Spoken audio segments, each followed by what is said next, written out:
Hi, people. You're welcome again to another episode of the Total One podcast, and I remain your host, Hanmak. So, remember that dark story we talked about in the last episode, right?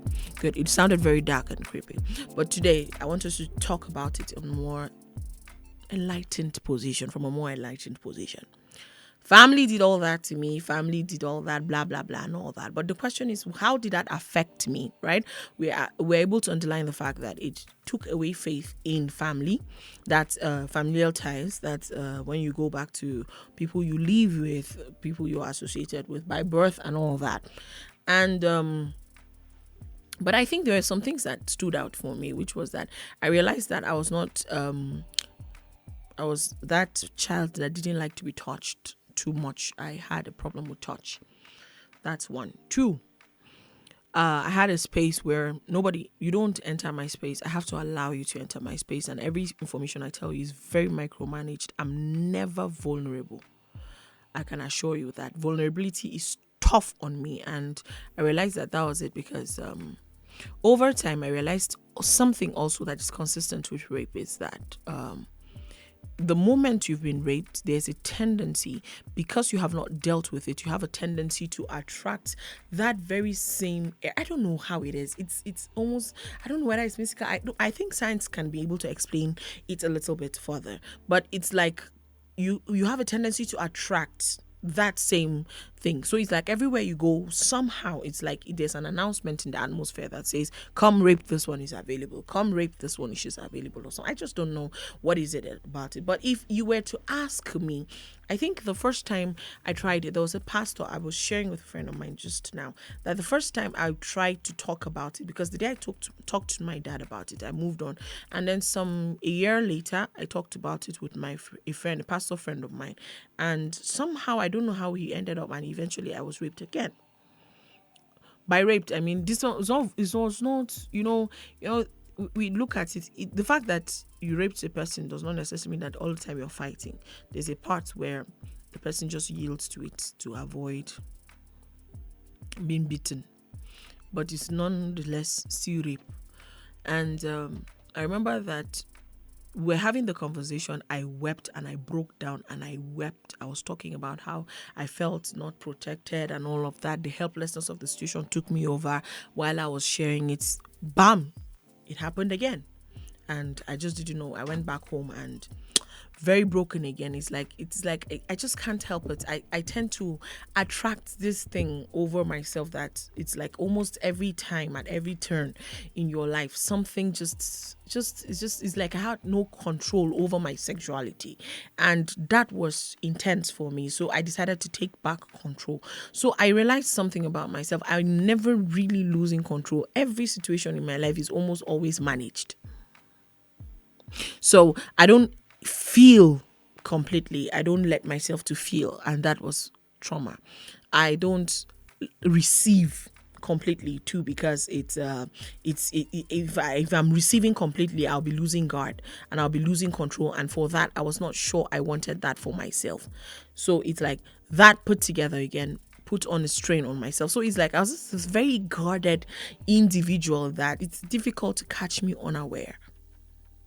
So my conversations were guarded, my emotions were guarded, my expressions were guarded. Everything was pretty much guarded. So you can only see what I allow you to see or what I want you to see. And growing up, it was like that. So it's like, you remember I mentioned misguided principles that you come into from the place of trauma, right? So I had this principle in the university that if I like you, I don't date you. Do you understand? I like this guy very well. I really enjoy this guy. We'll remain friends for life because I like you. So we can remain friends, and that subtle admiration that you'll be a very good boyfriend. But beyond that, it's not possible. You can't find me in that space. Do you understand? So I want to be able to stand up and tell you it's over, and so that I'll walk away without thinking twice. I wanted to still have that control. So if I liked you too much, I wouldn't date you. We'll be friends. But if I see that you're tolerable, I only dated people that I felt were tolerable. So if I see you, I can tolerate you a little bit. I think I like you a little bit. I can tolerate you. We can play around and have a little fun. But beyond that, so mostly we're easily managed. I only allowed myself to go to relationships that were easily that I could manage. I think the first time I decided to have a serious relationship was when he was a serial cheat, and in between that, a lot of other things that happened, and it dealt me Shege Pro Max. And I decided, no, this is not it. It's relationships are not for me. So I remember that I had relationships that lasted 24 hours. I had relationships that lasted 3 days. I had relationships that lasted 1 week. I had relationships that lasted a month. I had relationships that lasted 3 months. Do you understand? But I think the first relationship I had, and the longest, I think I spent close to about 2 years with the same man, was a record-breaking moment for me, even though it was mostly not a very healthy relationship. But then it was pretty much record-breaking when I decided, okay, let me give this love a chance. Let me try this love thing. And it didn't work out for me. Let me lose control for a little bit. And it didn't work out for me because it left me more broken than I started the relationship. So I felt there was no point. Let's do this. So in fact, I think my husband, and I said, hey God, and I say my current husband as if I was planning to change. Okay, my husband, when we met, I think he was asking to date me, and I told him, I said, no, I'm on a sabbatical, guy. I want to rest. I'm only having fun, and I can only do talking stage for a while, but beyond that, I was not taking it beyond just talking stage because I was on sabbatical and all that. So I had these very strange concepts and ideas in my mind, and I felt that, and I had criteria for relationships. So I needed, for me to date you, I needed to know that you can kiss. So you can imagine how many frogs you had to kiss to be able to find a person who could kiss well before you could date. They were very strange concepts, and most of which, when I think now, I feel I needed deliverance at that point. But we bless God for redeeming us. We say thank you, Jesus. Hallelujah. But what I'm saying in essence is that you begin to form ideologies that are not necessarily coming from a safe place or a well state of mind, so you're very twisted. And I think I was quite twisted at that time. Very twisted. Your reality and people's reality are not necessarily the same, because you hold on to this mentality. If you know what I know, if you've been to where I've been to, if you know where I'm coming from, and you believe that you are an authority simply because you went through this and went through that and did that and did that. So I had a problem with people being in my personal space. I had a problem with you touching me without me asking. We can talk from a safe distance until date. And if my husband is being very honest, it's something we still struggle with today, that I don't touch me unawares. No, let me know you are coming. Do you understand? Don't catch me unawares. I don't like that. I like to manage my situations pretty much. And when I look back, I realized that he really tried. He's a very strong man. My husband, is quite a strong man to have condoned a lot of things, my excesses at the beginning. But you see, that was the journey into me. The purpose journey is a journey that you first have to deal with your demons, right? Understanding what made you who you are, what are the issues in your life that made you who you are, and what are the things you had to tackle. So in my purpose journey, I understood that I had to deal with the issue of family, and it's like a reorientation, learning to receive family in the right perspective, and now beginning to set boundaries to people who were not. It's like, no, don't lump family as everybody is bad, but begin to appreciate people at their different levels. This person is bad doesn't mean the others will be bad. You understand? Hausa people say wakedi you can bad to iri, but I learned that wakedi bad to iri. That you should isolate events and don't generalize. So I'm able to now isolate, and I know that, okay, so setting boundaries, if your A game is not my A game, I simply know that we are not necessarily have to be at close proximity at all times, but I give myself the benefit of doubt to be able to relate with you at a very safe distance. This growth that I'm finding in me, that I'm coming into and learning things about myself and unlearning and beginning to address issues from the foundations, things that have compelled me to be a type of person that I don't think I'm supposed to be like that. The love of God permeating, allowing the love of God to permeate myself, to finally coming to the place of acceptance that this is my story, this is where I'm coming from, but it does not define me. Remember, before now, I understood that I should not be defined by what is in between my legs, right? Because of rape. So I felt that I needed to be defined for something much more. So I strived to do better academically. I wanted to be very intellectual as a person. I wanted to command the respect of people, which I eventually did. But I realized it was still misguided, because now I realize that I'm accepting me. This is me. Yes, I'm a rape victim. Yes, but I don't remain a victim. Hence, I get to advocate for women who have been raped, I get to advocate and speak about it openly, that there's no shame in my story. It happened to me. It does not define me.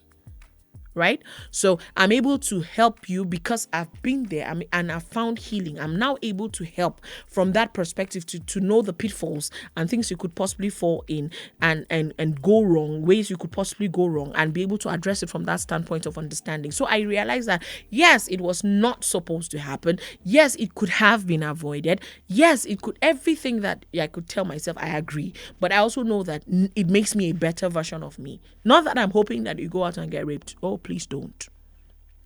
Not every mind can handle all of that, but I think it's saying that I embrace my journey. This is mine. I own it and I live within that parameters, and saying that, yes, this is me. This happened. Yes, moving on.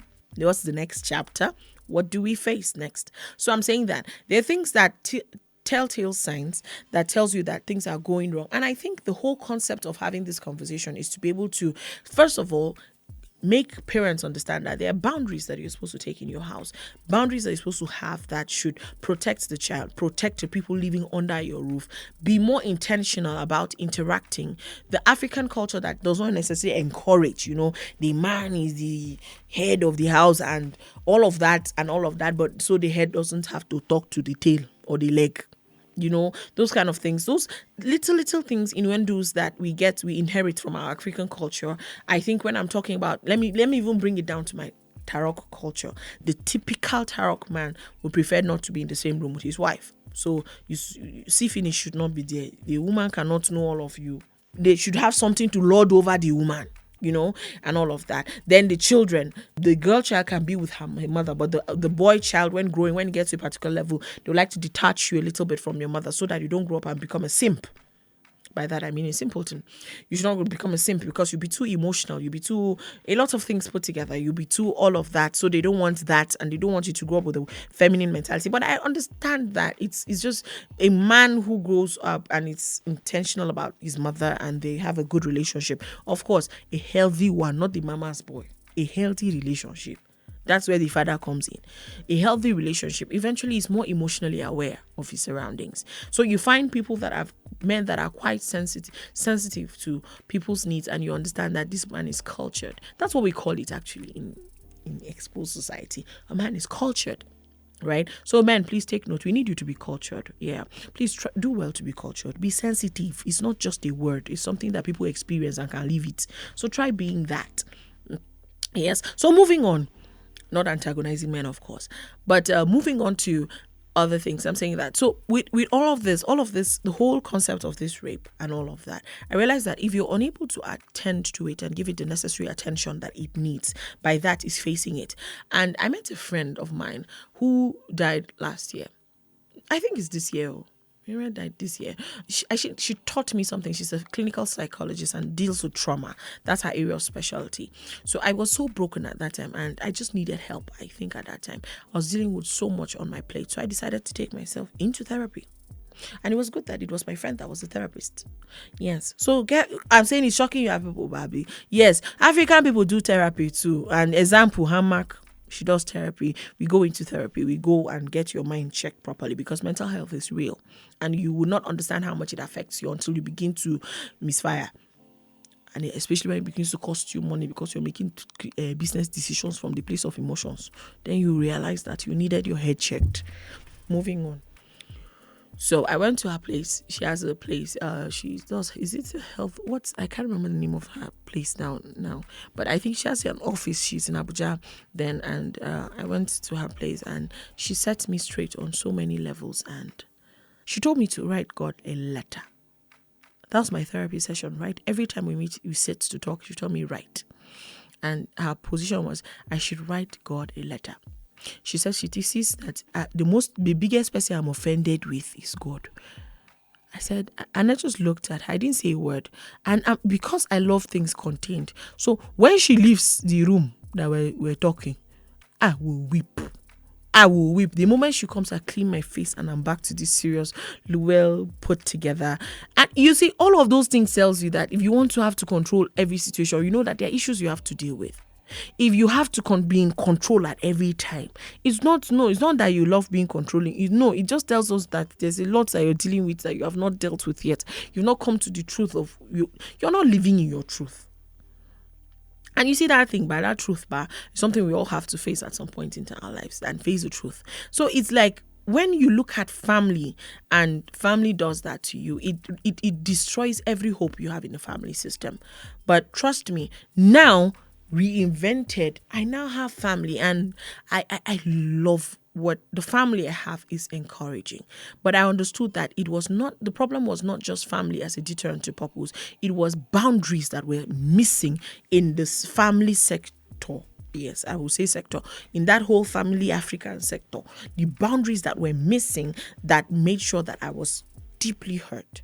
And with definite boundaries and rules to guide. Guys don't enter girls' room. Girls don't enter guys' room. Uncles and nieces should not be sleeping on the same bed. Do you understand? Aunties and nephews should not be sleeping on the same bed. No. It's not. I don't have a problem with you. I'm just trying to guard my child. Like this child. No, I want the child to understand that this is a man, this is a woman. No, it's not about you. No offense to you. I'm sorry, but my child will not sleep with this auntie. My child will not sleep with this uncle. This is my child's bed. This bed remains my child's place, unless on excruciating circumstances. This child bed remains my child. Some of the things I craved for growing up were just a bed. I just wanted a bed to myself. Just that space where it's mine. I was so obsessed that if I make my bed and you come and touch it, I'm very offended. I'm deeply offended. So, that OCD people are talking about, yes, it's a condition that can be reconditioned. So, some things that tells me today that there's a problem. Just in case you're wondering, you can reach out to us on our social media platforms, right? We can help. All these things I'm talking about, we can actually help, because those are milestones in our past, and we can help. We do therapy sessions. Reach out to us on our social media platforms at the Total Woman Podcast on Facebook and on Instagram, and we're willing to help. Let's talk, baby. Let's talk. I think we can do something about your situation, of course, for a fee, but let's talk.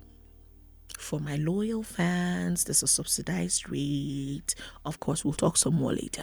So, going forward, I realized that in all of that put together, you're in a mess that you need help. But with the right kind of family, if we adhere to family structures and we begin to put definite structures that are more helpful, and we're open-minded to be able to call it what it is, that an uncle should not be bathing his niece. An uncle should have nothing doing entering the bathroom while his niece is pooing. It's like how my son now, when he wants to poo, you say, Mommy, I want to poo. He said, Mommy, go out first and close the door so that I can poo. And guess what? I leave. I don't shout, see this boy that I gave birth to him. No, there's no shouting. Please embrace your individuality. I love that about it. And he said, excuse me. So he went to school and his auntie was telling me that my son, he drove her out of the bathroom because he wanted to pee. I said, yes, now you're a girl. And she was looking at me. I said, yes, you're a girl. And I'm unashamed about it. And I own it for them. When you finish, you call you to come and clean his pom-pom, and you do that and you finish and come out. It's very disturbing that you drive me and I say I have to come and help you clean the pom-pom and do that. But you see, they're becoming themselves and they're understanding and owning it. So the rule for my boys is that simple. You don't sleep on, and simple is coming from my own trauma, of course, but you don't sleep on the same bed. Why? Ensuring that there's a safe space for them to grow in now, that it's no longer as usual what is obtainable. You don't just come into my house and walk into the bedroom of my children. I'll ask you a question. You don't just come into my house. No, the parlor is the general area. Don't go to their rooms. No, we'll discuss in the parlor. So my children know that you don't bring your friends and go to the room. You have to be very close to me to go to the rooms. Why? I don't want to come and hear stories that touch the heart. We just in the parlor, we sit outside, we just in a controlled environment. Watch the movie. You know how whites now, those movies where they tell you that you're not allowed to date till you're 16. It's also the rule in my house. You're not allowed to date. You can have friends, and when your friends come over, it is supervised visits. I am there to supervise it. Some of these things that people do and we think are on the excesses. No, I think it's those things, that those cultures that we need to be imbibed, that are actually guarding.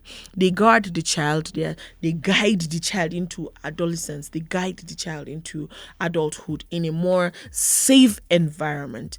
And so it's like, if we readdress the issue of family, it will no longer be a deterrent, but it will be that push that propels us into full-blown manifestation. And you have children growing well, children, not children who have to deal with a lot of dysfunction like some of us had to deal with, but children that are well grounded. And then if we it begins to be replicated, and we realize that all these things begin to be curbed. So the next time if you touch my child in his bum bum, my child come and run and come and tell me, say, Mommy, you touch my bum bum, and Daddy say we should not be talking about bum bum, and we should not be touching bum bum. And this person touched my bum bum, and I say, who touched your bum bum? Come and tell me. Let me go and meet you. Why are you touching my? I asked somebody that question. Why are you touching my child's bum bum? And the person was very embarrassed, and it was just a joke, but I made an issue out of it just to make you understand. So the child felt very happy that his mother fought his cause. Somebody touched his bum and she fought for his cause and all of that. But you see, you need to find the balance. As much as I love my nephews, my nieces, my brothers, my cousins, and everybody, I cannot exalt it. There's boundaries. I need to set boundaries. What works and what not works. And we don't have to all be friends. Family, simply saying that this is my family, doesn't mean that you take superiority. No, everyone proves his worth. At the end of the day, you find your niche and what works for you. People, like-minded people, we work together. We are not like-minded. It's okay. We relate at a place of distance. We safe distance, and we relate at that level, and we leave it at that level. And I think we should be able to separate all of that, so that now we recreate the family we deserve. We now are able to recreate the family that grows us. Right? It grows us into full potential and makes sure that we mature into that full potential, and it's rooting for you. There is no a family. You now grow your family in understanding. You grow yourselves in understanding and in a safe space that is rooting for one another, devoid of envy, devoid of jealousy. And see, we do that a lot, even with friendships that we tolerate instead of just cutting off or creating boundaries. Friendships we tolerate, church members we tolerate, things in churches we even tolerate. We go to churches because we believe that this is our family church, right? So we go and keep tolerating bullshit, and it's not working for you. Go and leave. Look for something that works for you and just move on. Just move on and just find peace. Find rest. Know thyself. So, last episode I talked about, it was my journey into me, right? So that was where I started finding myself. I realized I was a very disturbing individual who had issues that needed to be addressed. And the best way to address them was to start facing them one by one. So I had a checklist, a bucket list. Actually, when we say checklist, it looks so a bucket list, and ticking them one after the other. It was lashing out in anger. Instead of lashing out, keeping quiet, beginning to restrain anger, not talking too much, holding on to, holding it a little bit in, reining it a little bit in, enough to be able to go to the root cause and realize, why am I really angry? Am I supposed to be angry? What he did, was this supposed to be offensive? This and this and this and this. So now, instead of lashing out from my place of pain, I now look at it objectively to be able to know that, okay, was this worth getting angry over? What this person, putting myself in the other person's shoes, to be able to empathize with the person's position, to be able to find a balance. You see, all of that journey, all of that was in making me a better person. So because I was coming from an unwell place, right? Then I didn't need to defend myself. I had to come into the journey of realizing that I didn't need to defend myself at every opportunity. I didn't owe you an explanation. That was the journey into acceptance. I accepted me for what I am. Yes, I know I have a temper problem. Yes, I know I have a problem. Some screws are a little bit loose in my head. Yes, I did this, but I owned it. This is my journey. I owned it. I suffered from rape. This rape has caused this and this and this and this. I've lost faith in family. I have lost faith in relationships. I have lost faith in men. I needed to restore all of that. So the journey started. I had to working in progress in restoring faith in family system. Now work in progress restoring faith in men, and work in progress in restoring faith in God. It was a 3-pronged approach.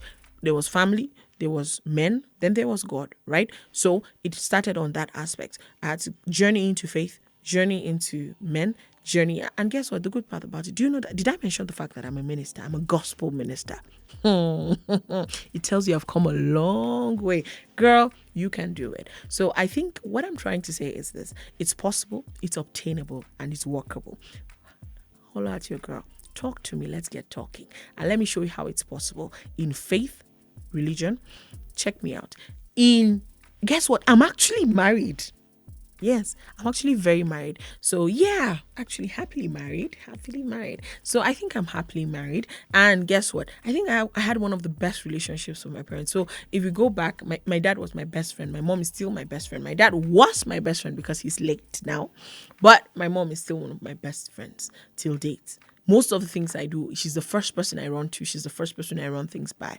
So you know how you call your friend, that person, your lifeline. Okay, yeah. In my own case, my mom is still my lifeline, which means that I restored the family. It was all restored, all things. And I can't help. The minister in me cannot help but tell you. You know that scripture that tells everything that was stolen shall be returned unto you, right? So guess what? I had it, Ninki Baninki.